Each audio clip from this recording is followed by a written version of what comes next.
Bunso Migs Malino masaya na at tanggap na ito, ano ito ating alamin.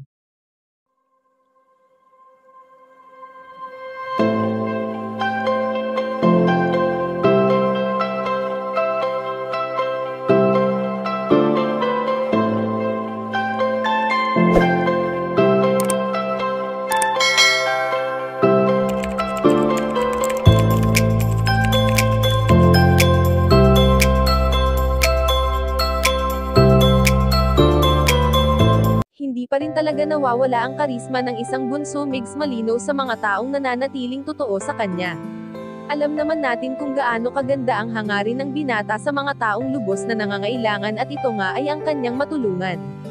Hindi kailanman maitatanggi ni Bunso Migs Malino na sa kanyang charity vlogs niya na lamang ibinubuhos ngayon ang kanyang oras at panahon.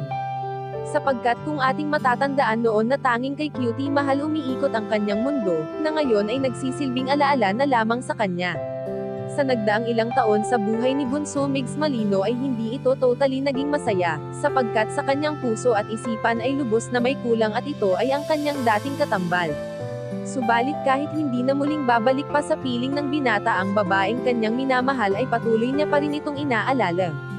Dahil naniniwala siya na kahit wala na ito sa mundo ngayon ay nandyan pa rin ito sa kanilang tabi at palagi pa rin silang binabantayan ni Cutie Mahal. Samantala ayon sa aming impormasyon na nakalap na tanggap na di umano ni Bunso Migs Malino na mag-isa na lamang siya at hindi na siya maghahanap pa ng babaeng makakasama sa buhay, dahil nandyan naman palagi ang kanyang buong pamilya upang siya ay suportahan sa lahat ng kanyang mga hangarin sa buhay. Kayo mga kachika, anong masasabi nyo dito? Please leave the comment and don't forget to subscribe.